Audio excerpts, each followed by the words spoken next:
El método de la sociología. Como todas las ciencias, la sociología utiliza el método científico, es decir, que dispone de un conjunto de principios y procedimientos a través de los cuales se sistematiza la búsqueda y análisis de la información en el proceso de investigación. El método comprende entonces, tanto los procedimientos que tienen lugar durante la investigación, como los principios y supuestos que los guían. Cuando describimos lo que un sociólogo hace, no solo nos referimos a cómo elabora y aplica una encuesta o cómo efectúa una medición, sino también, y sobre todo, cómo conecta los distintos enunciados en un sistema, si procede por deducción o si se basa en la interpretación de conductas de algunas personas determinadas, etc. A diferencia de otras ciencias, sin embargo, no existe entre los sociólogos unanimidad de los principios metodológicos y las técnicas más apropiadas para el abordaje de los fenómenos sociales. A grandes rasgos, podemos hablar de dos tendencias metodológicas. Por un lado, los cuantitativistas opinan que las matemáticas y las estadísticas son el mejor instrumento para lograr una visión objetiva y rigurosa del fenómeno social y el único medio que permite la generalización y la predicción. Su método es el hipotético deductivo y su modelo de ciencia empírica el de la física, hacia el cual, a su juicio, deberían tender las ciencias sociales. Por otro lado, los cualitativistas señalan las limitaciones de la matemática y de los métodos de las ciencias naturales para el estudio de los fenómenos sociales. Sostienen que, a diferencia de lo que ocurre con un átomo o una bacteria, la gente atribuye sentido a lo que hace, no se trata ya de obtener una explicación causa-efecto, sino de interpretar las conductas y expresiones de las personas, según el contexto en el que tengan lugar. Para ello, proponen métodos interpretativos basados en la comprensión. Esta discusión sobre el método ha sido zanjada, en parte, por quienes sostienen que las anteriores no son enfoques opuestos sino complementarios, que dan cuenta de distintos aspectos de los mismos fenómenos. Los cuantitativistas pondrían el acento en lo repetitivo y estructural, mientras que los cualitativistas se preocuparían más de las intencionalidades de los sujetos individuales. ¿Cómo se trabaja en sociología? El trabajo de investigación en sociología tal como verdaderamente tiene lugar, igual que en cualquier otra ciencia, difícilmente admite ser dividido tajantemente en etapas sucesivas. Se trata de un proceso dinámico, en el cual a veces el orden no tiene por qué ser demasiado rígido y donde algunas etapas se superponen a otras.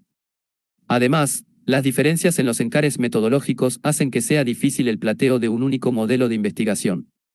De todos modos, hay algunas tareas que siempre hay que enfrentar. 1. La primera tarea en la investigación sociológica es la formulación de un problema. Esto es más fácil de decir que de hacer. La primera dificultad que le surge al estudiante de sociología frente a su primera investigación es, ¿qué? Estudiar. Solemos estar tan familiarizados con la sociedad en la que vivimos, que nos cuesta ver con nuevos ojos y preguntarnos acerca de algún fenómeno. Esto requiere, sobre todo, imaginación. Si miramos a la historia de la ciencia, vemos que en todos los grandes descubrimientos tuvo su papel importante el despliegue de originalidad e imaginación del científico. ¿Cuántas manzanas cayeron antes de Newton? Pero hasta él, nadie imaginó la existencia de la fuerza de gravedad. Una vez que el problema se nos ocurre, debemos darle límites precisos, de modo de hacerlo manejable. No podemos estudiar de una vez al universo y sus alrededores, sino que, la mayoría de las veces tendremos que contentarnos con estudiar nuestro tema, aquí y ahora, y definir ese aquí y ahora con precisión. 2. Además, tal como hacemos cuando conversamos diariamente, deberemos utilizar conceptos. Los conceptos son abstracciones que construimos sobre la base de las características comunes de los objetos observados. Después de ver muchas mesas, nos quedamos con las cualidades esenciales de lo que una mesa es, y utilizamos el concepto aunque no haya mesas visibles. Del mismo modo, los sociólogos deben usar conceptos en sus investigaciones, pero deben ser mucho más cuidadosos para construirlos. Cuando decimos mesa, podemos asumir que todos entendemos más o menos lo mismo, pero cuando hablamos de conformidad, violencia o clase social, los significados pueden ser muy distintos para las diferentes personas, por lo cual es necesario precisarlos adecuadamente por medio de definiciones conceptuales. El conjunto de conceptos así definidos forman un esquema al cual se atiene el sociólogo durante su investigación y que permite que los demás entiendan qué fenómenos está designando y qué relaciones presupone entre ellos. Algunos conceptos son tan abstractos que es necesario especificar claramente cómo van a ser medidos. A estas definiciones, que consisten en instrucciones sobre cómo medir un fenómeno, le llamamos definiciones operacionales. Muchos de estos conceptos interesan mucho a los sociólogos, porque sirven para señalar características de individuos, los cuales pueden ser clasificados por ellos. La edad, por ejemplo, es una característica que distingue a las personas, igual que el sexo. A estos conceptos, que designan cualidades que varían de una persona a otra, se les llama variables. La edad, el sexo, la ocupación, el nivel educativo, la clase social, el ingreso, etc., son algunas variables que se usan más frecuentemente en sociología. 3. Una vez que el problema y las variables más importantes que intervienen en él han sido explicitadas, el sociólogo tratará de formular algunas ideas o conjeturas que se hace al respecto. A estas conjeturas, que de ningún modo tienen que ser necesariamente ciertas, se les llama hipótesis. Una hipótesis es un enunciado que relaciona dos o más conceptos o variables y que será puesto a prueba durante la investigación. Rara vez en una investigación se pone a prueba una sola hipótesis. El sociólogo suele trabajar con un conjunto interrelacionado de ellas, a las que llamamos sistema de hipótesis. 4. Decimos que las hipótesis deben ser puestas a prueba en la experiencia, pero ¿cómo? Estamos acostumbrados a una visión del científico metido en su laboratorio, entre instrumentos complicados y haciendo experiencias. Pero en sociología raramente se realizan experimentos. Los sociólogos tenemos que salir a buscar la experiencia allí donde está naturalmente, en la calle, en las casas y en la cabeza de la gente.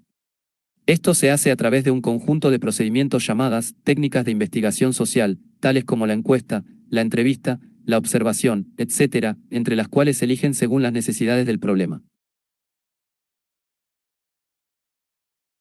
También, a diferencia de otros científicos, los sociólogos carecemos de instrumental ya fabricado y a disposición para cuando es necesario, como se dispone de un termómetro para medir la temperatura o de una báscula para pesar un objeto. Debemos fabricar nuestros propios instrumentos de registro y medición, que además, siempre son específicos para una investigación y nada más, como una pauta de observación o un cuestionario para una encuesta. Con estos instrumentos es posible tomar nota cuidadosamente de las conductas observadas de las personas, o registrar sus respuestas, de modo que la información que se obtiene sea objetiva y confiable. 5. Finalmente, la observación obtenida es procesada y analizada. ¿Se verificaron nuestras hipótesis o resultaron falseadas? ¿Qué nos dicen los datos que tenemos entre manos? La etapa de análisis es compleja y requiere dosis iguales de rigor e imaginación. Rigor, para no hacer decir a los datos cosas que no son; imaginación, para ver y dar sentido a las relaciones encontradas entre las variables. La información solo adquiere significado a través de la interpretación que hace el sociólogo, el cual puede así dar respuesta a su problema de investigación. No importa en definitiva si las hipótesis no resultaron ciertas, de todos modos se habrá hecho una acumulación de conocimiento sobre el tema que permitirá encaminar futuros estudios. 6. Los resultados de la investigación son presentados en informes que incluyen, no solo lo que al final se obtuvo, sino todos los pasos intermedios, desde la formulación del problema. Los informes suelen incluir datos, gráficos y tablas donde la información resulta resumida y fácilmente comprensible para el lector. Los aspectos técnicos y metodológicos son importantes, porque posibilitan que otros sociólogos puedan repetir o replicar la investigación, controlando así sus resultados.